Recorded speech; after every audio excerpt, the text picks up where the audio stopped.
Hello and welcome to my channel out the doubts. So guys, आज की इस video में हम क्लास 8 की माइलस्टोन की इंग्लिश की कोर्स बुक वॉल्यूम 2 का chapter number 7 the lumber room का part 1 line by line explanation करेंगे। चैप्टर को अच्छे से समझने के लिए वीडियो को एंड तक देखिए। सो गाइस, चैप्टर का नाम है द लंबर रूम। अब लंबर रूम का मतलब होता है ऐसा कमरा जिसके अंदर हम हमारा फालतू का सामान रखते हैं, जो भी हमारा ज़रूरत का सामान नहीं होता है, एक्स्ट्रा जो हमारा सामान होता है उसको हम इस कमरे के अंदर रखते हैं। इसको लकड़ी का कमरा भी बोला जा सकता है।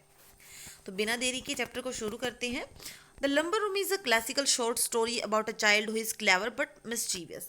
अब ये जो लंबर रूम कहानी है, ये क्लासिकल छोटी सी कहानी है जो किसके बारे में है? एक लड़के के बारे में है जो कि बहुत चतुर चालाक है, लेकिन साथ साथ वो मिस्चीवियस मतलब बहुत ही शरारती भी है।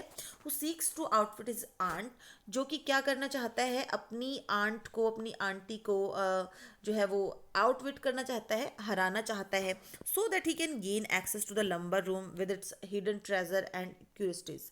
जिसे वो क्या कर पाएगा, वो एक्सेस कर पाएगा, क्या लंबर रूम तक वो जा पाएगा और उसके अंदर जो हिडन ट्रेजर है, छिपा हुआ खजाना है, और उसकी जो जिज्ञासा है वो फुलफिल हो पाएगी। The children were to be driven as a special treat to the sands at Jagborough. अब जो बच्चे थे उनको लेके जाया जाना था कहाँ पे? एक स्पेशल ट्रीट पे, एक स्पेशल ट्रीट के लिए। कहाँ पे? जैक ब्रो सैंड्स पर, मतलब जैक ब्रो का जो रेत था, जैक ब्रो के जो रेत थे उसके ऊपर बच्चों को लेके जाया जाना था। Nicholas was not to be of the party, लेकिन जो निकोलस था वो पार्टी का हिस्सा नहीं था। ही वॉज इन डिसग्रेस, क्योंकि उसको पनिशमेंट मिली हुई थी। यहाँ पे जो निकोलस है, यहाँ पे इस लड़के का नाम निकोलस है, जो कि जिसको पनिशमेंट मिली थी कि जो पार्टी होने वाली है जैक ब्रो सैंड्स पे, जो बच्चे जाने वाले हैं उनके साथ निकोलस जो है नहीं जाएगा। Only that morning he had refused to eat wholesome bread and milk on the seemingly frivolous ground that there was a frog in it. अब देखिए ऐसा क्यों हुआ, उसने क्या मिस्टेक की थी? उसी सुबह क्या हुआ था, उसने रिफ्यूज कर दिया था अपना बिल्कुल सारा का सारा ब्रेड और मिल्क खाने से। और क्या कहा उसने? बड़ा ही मतलब उसने एक तरह से फ्रीवोलस का मतलब होता है सिली एंड फुलिश, एकदम मूर्खतापूर्ण उसने बात कही थी कि यहाँ पे जो भोजन था उसका, मिल्क और जो ब्रेड था उसके अंदर मेंढक था। Older and wiser and better people had told him that there couldn't possibly be a frog in his bread and milk and that he was not to talk nonsense. अब यहाँ पे जो बड़े बूढ़े जो व्यक्ति थे और जो वाइजर बुद्धिमान जो लोग थे, जो बेटर पीपल थे, उन्होंने उसको बताया था कि ऐसी कोई संभावना नहीं हो सकती कि उसके ब्रेड में और उसके मिल्क में कोई मेंढक होगा। तो वो कहते हैं कि वो इस तरह की नॉनसेंस बातें करना जो है बंद करे। ही कंटिन्यूड, लेकिन नेवरदलेस, लेकिन वो उसके बावजूद भी अपनी बात को कंटिन्यू रखता है। To describe with much details, और भी ज़्यादा डिटेल्स के साथ वो बताता है कि क्या बताता है, कलर बताता है, मेंढक की कलर क्या था, मार्किंग्स कैसी थी उसके शरीर के ऊपर। अब ये यहाँ पे जो एलेक जो फ्रॉग था, सस्पेक्टेड, यहाँ पे जो जिसके बारे में वो बता रहा था फ्रॉग के बारे में कि एक फ्रॉग था, अब सबके लिए एक वो सस्पेक्ट था कि असल में कोई फ्रॉग था या नहीं था। जो वाइजर जो पीपल थे वो बोल रहे थे कि ऐसा नहीं हो सकता है। तो वो पूरा उसका स्ट्रक्चर भी बता रहा था निकोलस कि वो जो फ्रॉग था वो किस तरह का था। The dramatic part of the incident was that there really was a frog in Nicholas basin of bread and milk, he had put it there himself. लेकिन यहाँ पे ड्रामेटिक पार्ट तो ये था इस इंसिडेंट का कि रियल में एक फ्रॉग था जो निकोलस है उसके ब्रेड एंड मिल्क के अंदर। क्यों? क्योंकि उसने खुद ही तो अपने भोजन के अंदर उस फ्रॉग को डाला था। So he felt entitled to know something about it, इसीलिए उसको ऐसा कुछ जो है मेंढक के बारे में पता था कि उसका स्ट्रक्चर कैसा था, वो देखने में कैसा था, उसका कलर कैसा था, फिर मार्किंग्स क्या थी उसके शरीर के ऊपर। You said there couldn't possibly be a frog in my bread and milk, there was a frog in my bread and milk, he repeated.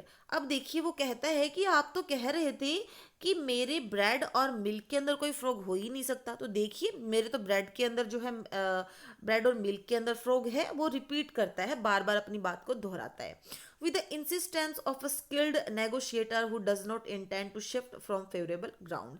अब देखिए यहाँ पे जो निकोलस है वो एकदम से अपनी बात पे बिल्कुल अड़ा हुआ है, जमा हुआ है कि वो कहना चाहता है कि रियल में यहाँ पे एक मेंढक था और आप लोग तो बोल रहे थे ऐसा कोई मेंढक हो ही नहीं सकता। वो अपनी बिल्कुल अपनी फेवरेबल ग्राउंड से बिल्कुल भी नहीं मुकरता। जो बात उसने शुरू में कही थी उसी बात को वो बार बार जो है रिपीट करता है। So his cousins and his quite uninteresting younger brother were to be taken to Jagbro Sands that afternoon। और इसीलिए जो है ये जो गलती इसने निकोलस ने की थी, इसी की गलती की सजा के रूप में सिर्फ कौन जा रहे थे, हिज कज़न, उसके कजन्स जा रहे थे, और उसका एक बिल्कुल अनइंटरेस्टिंग उसका छोटा भाई था, उसको जो है ले जाया जा रहा था कहाँ पे, जैक ब्रो के सैंड्स पर। दैट आफ्टरनून, उस दोपहर, and he was to stay at home, और उसको जो है घर पे रुकना था। His cousins, okay students, come on the next page. तो उसके जो कजन्स थे और aunt who insisted in calling herself his aunt also, जो कि निकोलस की भी आंटी थी और उसके जो कजन्स थे उनकी भी वो आंटी ही थी, had hastily invented the Jagborough expedition in order to impress on Nicholas the delights that he had justly forfeited by his disgraceful conduct at the breakfast table। अब यहाँ पे देखिए जो आंटी थी उसने बड़ी ही जल्दी में क्या किया था, इन्वेंट किया था ये जैक ब्रो का एक्सपेडिशन। मतलब अचानक से जैक ब्रो जाने की जो प्लानिंग हुई थी वो आंटी ने एकदम जल्दी में बनाई थी। क्यों? क्योंकि वो निकोलस के ऊपर प्रभाव डालना चाहती थी, वो अपनी खुशी जाहिर करना चाहती थी, देखो कि हम कितने खुश हैं और हम लोग जो है घूमने के लिए जा रहे हैं। लेकिन वो एक तरह से निकोलस को शर्मिंदा महसूस करवाना चाहती थी कि तुमने देखो ब्रेकफास्ट टेबल पे जो गलती की उसके कारण अब तुम वहाँ पे नहीं जा पाओगे। इट वॉज हर हैबिट, और ये उसकी आदत थी। Whenever one of the children fell from grace, to improvise something of a festival nature from which the offender would be rigorously debarred. If all the children sinned collectively, they were suddenly informed of a circus in a neighboring town, a circus of unrivaled merit and uncounted elephant to which, but for their wickedness, they would have been taken that very day. अब देखिए aunty की एक आदत थी, वो क्या करती थी, जब भी कोई बच्चा गलती कर देता था तो वो अचानक से क्या कर देती थी, कोई भी जो है फेस्टिवल टाइप मान लीजिए, कोई भी पार्टी वगैरह को कंडक्ट कर देती थी कि पार्टी होने वाली है, हम लोग इधर उधर जाने वाले हैं, ताकि वो क्या करे, जो ओफेंडर है जिसने दोष किया है उसको शर्मिंदा महसूस, उसको ये चीज़ महसूस हो, देखो उसकी गलती के कारण वो जो है पार्टी को अटेंड नहीं कर पाया, फिर कहीं सैर करने के लिए जा रहे हैं तो वहाँ पे नहीं जा पाया। लेकिन अगर सारे बच्चे ही इस तरह का कोई कसूर कर देते थे कोलेक्टिवली, मतलब साथ मिलके ऐसी कोई गलती कर देते थे, तो अचानक से बच्चों को इन्फॉर्म किया जाता था कि एक सर्कस होने वाला है पड़ोस के ही टाउन में, और ये जो सर्कस है बड़ा ही अनरिवेल्ड, मतलब अनरिवेल्ड का मतलब होता है बड़ा अद्वितीय है, एकदम इसके जैसा तो कोई और हो ही नहीं सकता, इस तरह का बहुत ही अच्छा जो है सर्कस है, और यहाँ पे अनकाउंटेड जो है एलिफेंट्स हमें देखने को मिलेंगे। लेकिन तुम लोगों की विक्डनेस के कारण या फिर तुम लोगों की कसूर के कारण, गलती के कारण तुम लोगों को आज वहां पे नहीं लेके जाया जा रहा है। मतलब अगर तुम लोग गलती नहीं करते तो सर्कस के अंदर तुमको हम पक्का लेके जाते, लेकिन तुम लोगों ने गलती कर दी तो अब तुम्हें हम वहां पे नहीं लेके जा रहे। तो ऐसा करना आंटी की जो है हैबिट थी, वो अचानक से ऐसे कोई प्लानिंग कर लेती थी। अगर किसी बच्चे ने गलती कर दी होती थी या फिर सभी बच्चों ने साथ मिलके गलती कर दी होती थी। तो आई होप आपको ये चीज़ समझ आई होगी। A few distant years were looked for on the part of Nicholas when the moment for the departure of the expedition arrived। अब देखिए जब डिपार्चर का टाइम आया, मतलब जब उनको सैर पे जाना था सभी को, तो निकोलस की आंखों में जो है थोड़े आंसू आ जाते हैं, क्योंकि वो अंदर से दुखी था। वो जाना चाहता था कि सभी बच्चे जो हैं रेत में खेलेंगे दोपहर में, और वो अकेला घर पे रहेगा तो उसको अच्छा नहीं लग रहा था, तो आंसू आना तो जायज़ सी बात थी। How ever all the crying was done by his cousin. बाकी बचा जो भी रोना धोना था वो किसने किया, वो उसकी कज़न ने किया। कैसे? who scraped her knee rather painfully against the step of the carriage as she was scrambling in। क्योंकि वो जो कैरिज के अंदर चढ़ रही थी, जिसके अंदर वो बैठ के जाने वाले थे, चढ़ते टाइम जो है उसका नी जो है वो स्क्रैप हो गया था कैरिज की स्टेप से, जिसके कारण बड़ी जोर जोर से चिल्ला चिल्ला के वो रो रही थी पेनफुली। जो उसको दर्द हो गया था, उसके घुटने में चोट आ गई थी, जिसकी वजह से वो बड़ा जोर जोर से रो रही थी। हाउ डिड शी हाउ, देखो वो कैसे रो रही है। एक्सक्लेम निकोलस चीयरफुली, बड़ा खुश होके कहता है निकोलस, देखो देखो वो कैसे रो रही है। As the party draw off without any of the elation of high spirits that should have characterised it. वो कहता है कि देखो देखो, जो उत्साह मन में सबके भरा हुआ था, जाके वो मज़े करने वाले थे, वो आपका मज़ा तो यहीं पे फीका पड़ गया, क्योंकि यहाँ पे शुरू में ही रोना धोना हो गया, तो बाद में आप कैसे जो है एंजॉय कर पाओगे। तो क्योंकि जो निकोलस था उसको जलन महसूस हो रही थी कि उसको छोड़ के सभी जो है सैर पे जा रहे थे, तो जब वो रोती है तो वो खुश होके दिखाता है, she will soon get over that, वो बड़ी जल्दी ही इससे मतलब वो कहना चाहती है आंटी कि जल्दी वो ठीक हो जाएगी और इस बात को भूल जाएगी।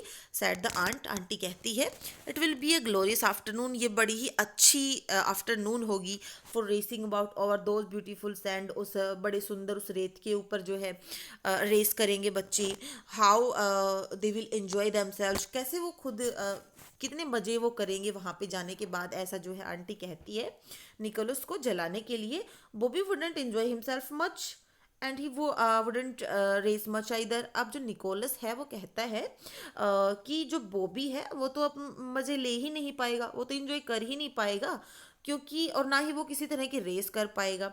विद अ ग्रीम चक्कल, बड़ा मुंह बना के जो है निकोलस कहता है कि जो बॉबी है वो तो अच्छे से कुछ भी नहीं कर पाएगा, ना वो रेस कर पाएगा, ना वो एंजॉय कर पाएगा।